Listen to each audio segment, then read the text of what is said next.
Have you ever sat down to write in English, maybe in a brand new notebook, feeling all inspired, and then your mind just goes blank, like completely empty? You have 1,000 thoughts and feelings from your day, but when you try to put them into English words, all you can write is, "Today was good." Oh, that feeling is the worst. It's so frustrating. It's like standing in front of a locked door, and you know everything you want to say is right behind it, but you just don't have the key. We know this feels overwhelming. Exactly. My student Leo told me he bought 3 different journals because he thought the notebook was the problem. He'd write one sentence, hate how it sounded, and then hide the journal in a drawer. He felt like a failure before he even started. We hear that story all the time. You think, my English isn't good enough, or I sound like a child. That voice of doubt is so loud. We get it. But what if we told you that in the next 25 minutes, we could give you the key to that locked door? Today, we are going to show you how to write a daily journal in simple, stress-free English. This isn't about becoming a perfect writer. It's about beating that blank page for good. And you'll definitely want to stick around for our 3rd step. It's a simple method that will literally save you 10 minutes of stress every single day. It's a game changer. So why are we so passionate about journaling? It sounds like homework, right? But I promise you, it's so much more than that. This isn't just about practicing your grammar. Right. It's not about passing a test. This is about finally having a private space to explore your thoughts without judgment. It's about building the confidence to text your crush without spending 20 minutes panicking over one sentence. It's about creating a time capsule of your life, your real life, with all its beautiful, messy feelings. A time capsule. I love that. Like you can look back in a year and see not just what you did, but who you were. Exactly. I remember when I was learning Spanish, my journal was my secret weapon.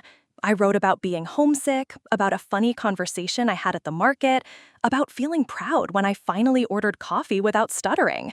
Reading it back now, I literally get emotional. It wasn't about the perfect verb conjugations. It was about connection with myself. That's so powerful. You're not just writing sentences, you're documenting your growth. Every entry, even the short ones, is a little victory. It's proof that you're showing up for yourself and your English journey. And that feeling of seeing pages fill up with your own thoughts in another language, it's a confidence boost like no other. It's you telling yourself, I can do this. Today, we're going to help you build that habit, one simple sentence at a time. You're not just learning to write, you're learning to connect. Okay, before we get to the how-to, let's talk about the traps. These are the common mistakes that make people quit journaling before they even start. And the first one is a big one. We had a student, Maria, a brilliant woman, a doctor in her home country. She came to us so frustrated.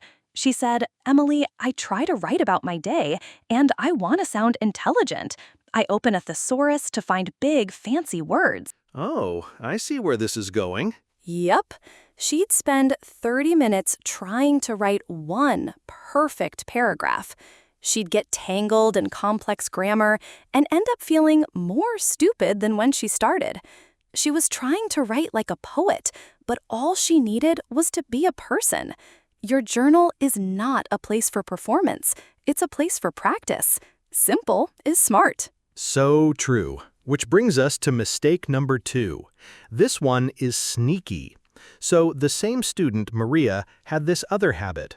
In Spanish, to say I feel, you might say me siento, which can literally translate to I feel myself. So she kept writing in her journal, today I feel myself tired, or I feel myself happy. A classic.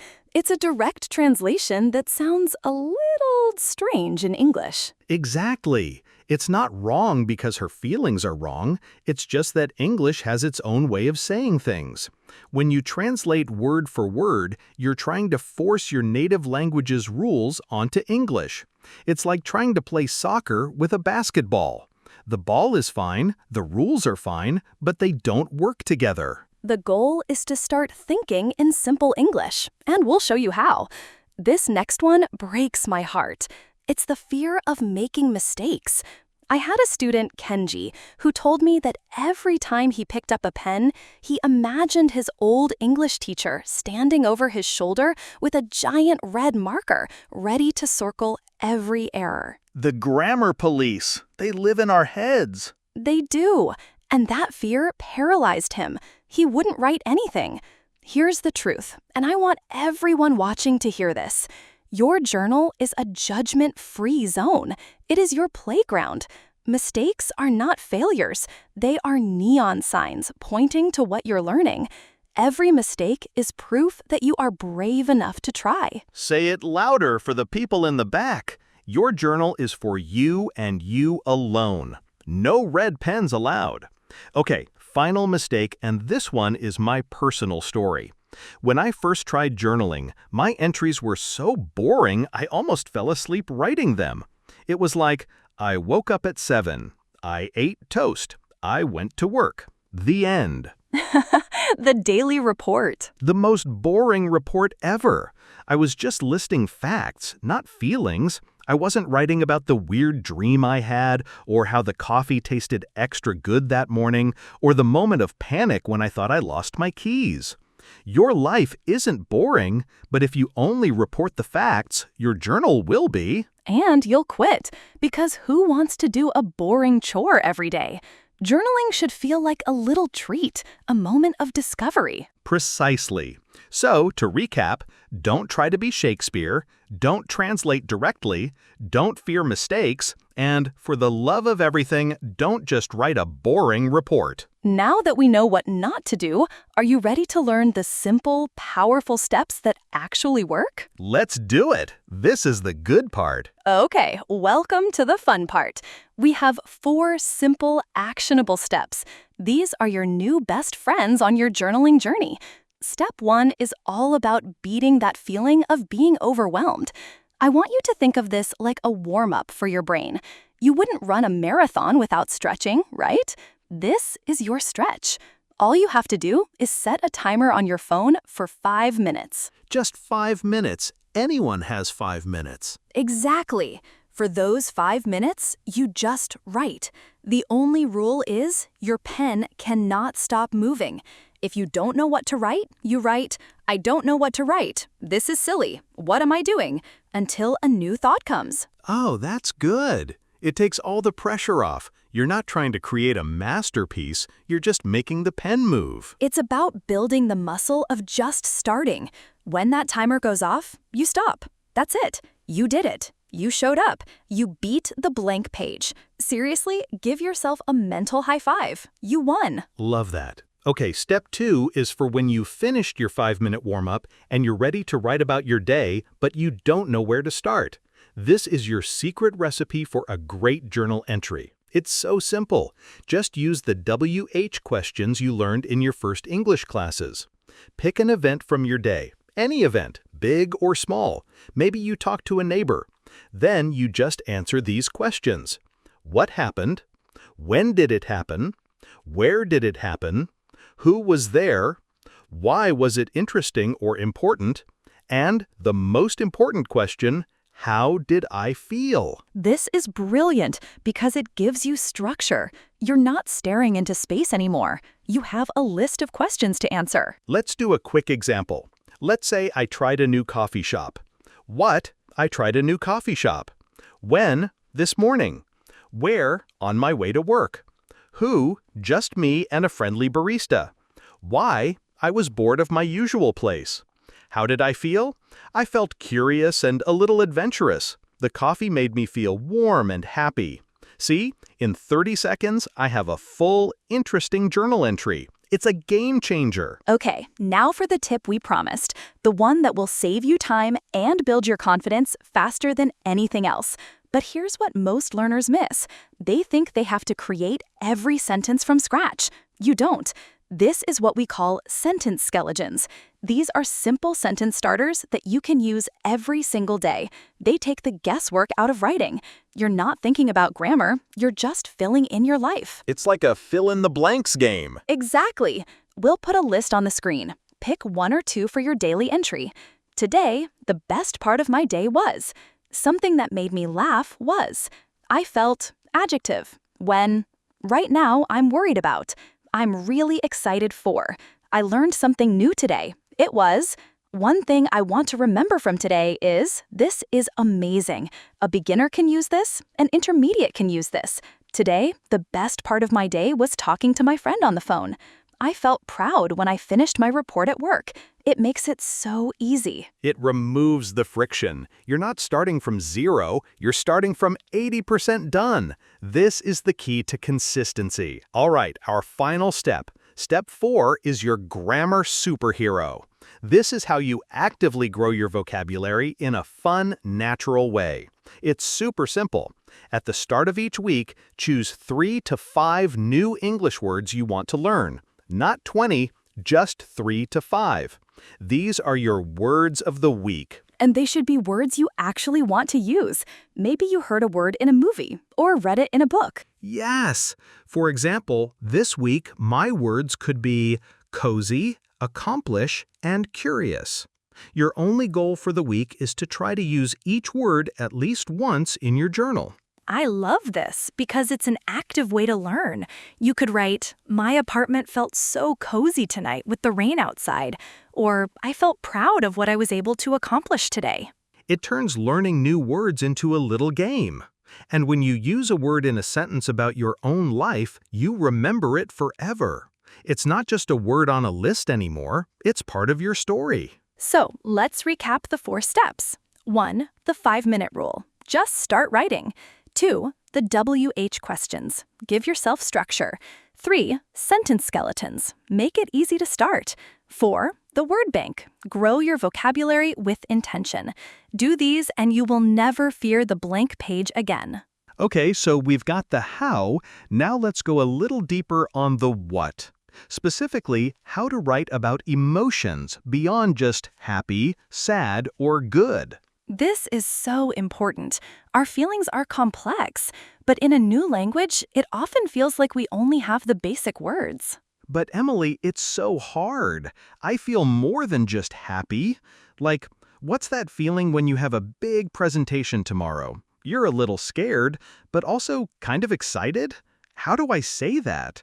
English has too many words. Slang scares me. I totally get that. That feeling of having a complex emotion but only a simple word is a huge source of frustration. Let's tackle that fear together. We don't need 1,000 words. We just need to expand our toolkit a little bit. Think of it like this.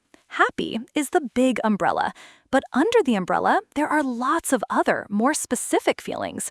So instead of just happy, maybe you felt excited about the weekend, or you felt proud of something you finished. Maybe you felt content, just relaxing at home. These words have more flavor. Okay, I see. So what about for sad? Great question.